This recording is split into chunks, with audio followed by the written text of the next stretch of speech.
नमस्कार जी। हिंदी भाषा YouTube channel पर आपका स्वागत है। इस वीडियो में हम चर्चा करने वाले हैं हमारी जो हिंदी है उसमें संधि विषय पर चर्चा करेंगे, जो बहुत ही इम्पोर्टेंट टॉपिक रहता है। इसमें 2 या 4 क्वेश्चन जरूर पूछ लिए जाते हैं। तो इस वीडियो में हम आज 25 प्रश्नों पर हमारी चर्चा रहेगी और ये प्रश्न किसी न किसी एग्जाम में आए हुए हैं। जैसे कि आपको दिखाई पड़ रहा है, पहला जो प्रश्न है ये यूपीएसएससी स्टेनोग्राफर की भर्ती में 2017 में और 19 में आया था। शुरुआत करते हैं। महेंद्र का संधि विच्छेद क्या होगा। आपको 4 ऑप्शन नज़र आ रहे हैं। आप भी अपने आंसर कमेंट में डालकर बता सकते हैं कि आपके कितने % सही हो पाए और ये जानकारी आपको कैसी लगी। महेंद्र का संधि विच्छेद क्या होगा, तो इसका आंसर मैं आपको बता देती हूँ, महा प्लस इंदर। आपका ये जवाब आया है तो बिल्कुल सही जवाब है। इसी प्रकार तैयारी करते रहें और आगे बढ़ते रहें। संहार का सही संधि विच्छेद कौन सा है। 4 ऑप्शन दिए गए हैं, तो इनमें से जल्दी अपना उत्तर लिखते रहें और बताते रहें साथ साथ। संहार का सही संधि विच्छेद कौन सा है, तो इसका सही आंसर रहेगा सम प्लस हार, और ये एक व्यंजन संधि है। संधि में कितने भेद होते हैं, आपको ये नज़र आ रहे होंगे। बड़े ही महत्वपूर्ण प्रश्न हैं जो किसी न किसी एग्जाम में आए हुए नज़र आ रहे हैं। संधि के कितने भेद होते हैं, तो जी संधि के 3 भेद होते हैं, स्वर संधि, व्यंजन संधि और विसर्ग संधि। श्रद्धानंद का सही संधि विच्छेद क्या होगा। आपके सामने 4 ऑप्शन हैं, फटाफट से अपना आंसर सुन करके लिख दें। श्रद्धानंद का संधि विच्छेद क्या होगा, तो श्रद्धानंद का सही संधि विच्छेद होगा ऑप्शन बी, श्रद्धा प्लस आनंद, और ये हमारी स्वर संधि में है। स्वर संधि में दीर्घ संधि। संधि कितने प्रकार की होती है, दोबारा से रिपीट हो गया, ये 3 प्रकार की होती है, आपको पता है, अभी बताया था। सदानंद का सही संधि विच्छेद क्या होगा। सदानंद, इसका सही जवाब होगा ऑप्शन ए, सत प्लस आनंद, और ये व्यंजन संधि है। कई इसमें अटक जाते हैं, लेकिन तय का दय हो जाता है। तय यानी कि तय के बाद कोई भी स्वर आ जाता है तो तय का तृतीय हो जाता है। यानी ऐसे कहूँ कि किसी भी वर्ग के प्रथम वर्ण के बाद अगर कोई स्वर आ जाता है तो उसका क्या बन जाता है, प्रथम वर्ण का तृतीय बन जाता है, तो तय का तीसरा क्या होता है, दय होता है। ये व्यंजन संधि है। और ये भी देखिए आया हुआ प्रश्न है, पुस्तकालय में कौन सी संधि है।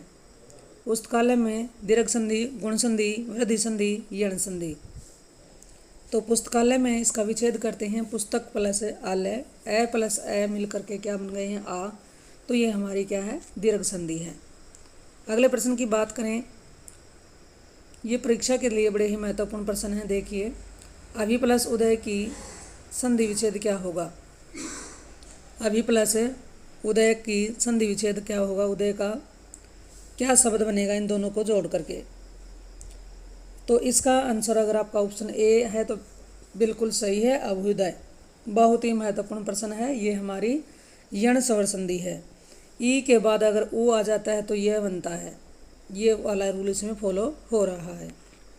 संधियाँ 3 प्रकार की होती हैं, ये प्रश्न बार बार रिपीट हो रहा है, तो इसमें से बताना कि कौन सी संधि नहीं होती है। स्वर संधि होती है, व्यंजन संधि और विसर्ग संधि, लेकिन अनुस्वार क्या है, संधि नहीं होती है, एक ध्वनि होती है। अगले प्रश्न की बात करें, निम्नलिखित में से कौन सा व्यंजन संधि का उदाहरण नहीं है। जगदम्बा, विद्यालय, संतोष, अहंकार। इनमें से ये बताना है कि इनमें से व्यंजन संधि कौन सा शब्द में, किस शब्द में नहीं है।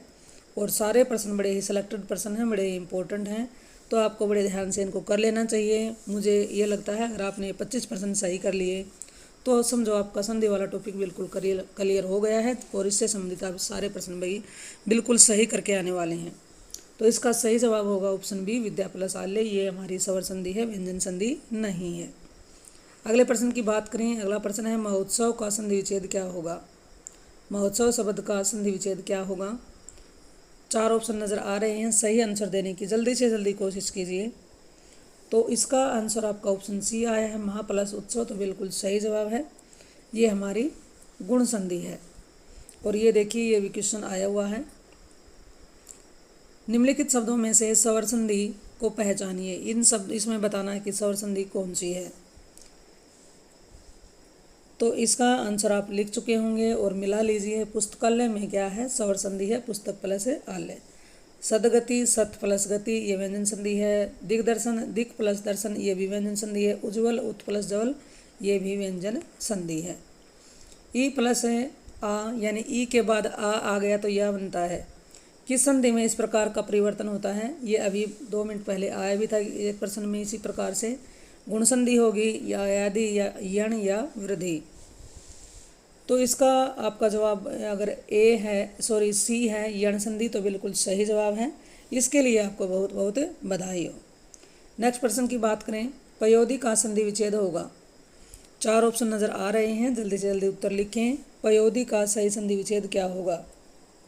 पयोधी पय प्लस धी। तो इसका सही जवाब आप लिख चुके होंगे। सही जवाब बताती हूँ ऑप्शन ए पय प्लस धी, ये एक विसर्ग संधि है। अत्युक्ति शब्द में संधि बताइएगा क्या है? बहुत ही महत्वपूर्ण है अत्युक्ति। तो इस शब्द में हमारी संधि रहेगी यण संधि। विचरक इसके विच्छेद की बात करें, अति प्लस उक्ति। ई के बाद भिन्न आता तो यह बनता है, और यहाँ पर क्या आ गया? ऊ आ गया तो ये मात्रा इस पर लग गई, तो हमारा क्या बन गया? अत्युक्ति। और ये हमारी यण स्वर संधि है। बालोचित शब्द का सही संधि विच्छेद क्या होगा? बालोचित। एक से बढ़कर एक बड़े ही महत्वपूर्ण प्रश्नों पर चर्चा हो रही है, तो अपना ध्यान बनाए रखें। और जानकारी आपको अच्छी लगे तो वीडियो को लाइक ज़रूर करें और शेयर भी कर दें। बालोचित का सही संधि विच्छेद क्या होगा? तो इसका सही जवाब है बाल प्लस उचित। क्या बन गया? बालोचित। और ये हमारी गुण स्वर संधि है। भूर्जा का सही संधि विच्छेद क्या होगा? भूर्जा का सही संधि विच्छेद बताना है। सारे प्रश्न किसी न किसी एग्जाम में आए हुए हैं। भूर्जा का सही संधि विच्छेद इसमें से होगा हमारा ऑप्शन सी भू प्लस ऊर्जा। और ये हमारी दीर्घ स्वर संधि है। विसर्ग संधि है, इसमें से बताना 4 शब्द दिए गए, इनमें से बताना कौन सी विसर्ग संधि है। निष्कर्म, संयोग, सदैव, गिरीश। तो इसके विच्छेद की बात करें तो निह प्लस कर्म निष्कर्म ये विसर्ग संधि पहला ही हमारा नजर आ गया। अगला विच्छेद की बात करें सम प्लस योग संयोग, ये हमारी व्यंजन संधि होगी। सदा प्लस एव सदैव ये हमारी वृद्धि स्वर संधि होगी। गिरीश गिरी प्लस ईस तो ये हमारी क्या होगी? ये भी हमारी वृद्धि संधि होगी। अगले प्रश्न की बात करें, वृद्धि नहीं गिरीश में हमारी संधि होती है दीर्घ संधि। कौन सा व्यंजन संधि नहीं है? कौन से में इस शब्द में व्यंजन संधि नहीं है? उदाहरण तद्धित वाक्चाल रसायन, इनमें बताइएगा कि किस शब्द में व्यंजन संधि नहीं है। तो इसका सही जवाब आपको बता देती हूँ, ऑप्शन डी रहेगा रसायन। चलिए इनका विच्छेद कर देते हैं। उत प्लस हरण क्या है? ये व्यंजन संधि है। तद्धित तत् प्लस हित तो ये भी हमारी कौन सी संधि है? व्यंजन संधि। वाकजाल वाक प्लस जाल ये भी हमारी व्यंजन संधि है। लेकिन रसायन में रस प्लस अयन तो ये क्या हमारी व्यंजन नहीं, ये हमारी स्वर संधि के अंदर आएगी। स्वर संधि के अंतर्गत भी ये हमारी कौन सी संधि होगी? ये हमारी रहेगी दीर्घ स्वर संधि। तो अगले प्रश्न की बात करें, दीर्घ का वर्ण विच्छेद क्या होगा? यानी कि दीर्घ वर्ण विच्छेद क्या होता है? वर्ण विच्छेद और कई बार वर्ण विन्यास भी लिखा हुआ आ सकता है, तो एक ही बात होती है, एक ही प्रश्न होता है वर्ण विन्यास या वर्ण विच्छेद। यानी कि किसी भी शब्द में मान लीजिए दीर्घ है, इसमें स्वर और व्यंजन को अलग अलग करके लिख देना ही क्या होता है? वर्ण विच्छेद या वर्ण विन्यास कहलाता है। तो चलिए इसमें देखते हैं इसका सही जवाब क्या होगा। आप भी कर लें और कमेंट में डालकर ज़रूर अंत में ज़रूर बताया करो। चलिए इसका आंसर रहेगा ऑप्शन ए। पहले द है, इसके नीचे हलंत निकाल करके री निकाल दिया, फिर ग है, ग में क्या है? ए है। तो ये इसका क्या हो गया? वर्ण विच्छेद हो गया, ऑप्शन ए। अगले प्रश्न की बात करें, अयादी संधि है, बताना है इसमें किस में अयादी संधि है? उत प्लस योग उद्योग ये कौन सी संधि है? ये हमारी है व्यंजन संधि। तथा प्लस एव तथेव ये हमारी वृद्धि स्वर संधि है। अप प्लस जय अब्ज ये कौन सी है? व्यंजन संधि है। नौ प्लस एक का क्या बनेगा? नाविक तो ये हमारी कौन सी संधि है? ये हमारी अयादी स्वर संधि रहेगी। अगला इसमें प्रश्न है, मतैक्य किस संधि का उदाहरण है? मतैक्य किस संधि का उदाहरण है? गुण संधि, यण संधि, वृद्धि संधि, व्यंजन संधि। तो विच्छेद की बात करें तो क्या होगा? मत प्लस ऐक्य। ये यहाँ पर हलंत नहीं आएगा इसमें, मत प्लस ऐक्य। तो अ के बाद ऐ आ गया तो क्या बन गया? ऐ बन गया है। तो ये हमारी कौन सी संधि है? तो ये हमारी रहेगी ऑप्शन सी, वृद्धि संधि। अगले प्रश्न की बात करें, रत्नाकर का सही संधि विच्छेद होगा। रत्नाकर का सही संधि विच्छेद क्या होगा?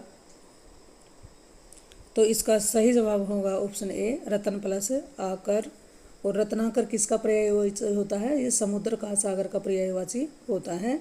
और इसमें हमारी संधि है दीर्घ स्वर संधि। नेक्स्ट प्रश्न पर चलते हैं, महेश्वरीय में कौन सी संधि होगी? महेश्वरीय महा प्लस ऐश्वर्य में संधि बतानी है कि कौन सी होती है, यानी कि संधि में निहित कौन सा नियम है, रूल है। तो देखिए महा में क्या है? यहाँ पर आ है, तो इसमें देखिए दो, तो इनमें दोनों में है ही नहीं आ, तो इन दोनों में से देखना है कि कौन सा है। महा में आ है, उसके बाद ऐ है, आ के बाद क्या है? ऐ है, और ये क्या बन गया यहाँ पर? ऐ। तो इसमें हमारा जो ऑप्शन डी है ये बिल्कुल सही आया है। अगर आपका यही आंसर है तो इसके लिए आपको बहुत बहुत बधाई। इसी प्रकार तैयारी करते रहें और आगे बढ़ते रहें। चलिए जी, इस वीडियो का हमारा अंतिम प्रश्न है, सूर्योदय का संधि विच्छेद क्या होगा? सूर्योदय का संधि विच्छेद बताना है। 4 ऑप्शन आपके सामने हैं, सूर्य प्लस उदय, सूर्य प्लस उदय, सूरज प्लस उदय, सूरज प्लस उदय। तो जी इसका आंसर आपको कमेंट में डालकर बताना है कि इसका सही जवाब क्या होगा। आपके उत्तर की मुझे प्रतीक्षा रहेगी। और वीडियो आपको अच्छी लगे तो इसको ज़्यादा से ज़्यादा लाइक करें, शेयर करें, और चैनल पर आप पहली बार आए हैं तो इस चैनल को सब्सक्राइब कर लें, ताकि जो भी मैं नई वीडियो डालूँ उसकी जानकारी आपको सबसे पहले मिल जाए और आप उसको समय से देख पाएँ। और ये जानकारी अच्छी भी लगे तो अपने साथियों के साथ इसको शेयर करते रहें। फिर मिलते हैं एक और नई वीडियो, नई जानकारी के साथ। इस चैनल पर आने के लिए आपका बहुत बहुत धन्यवाद।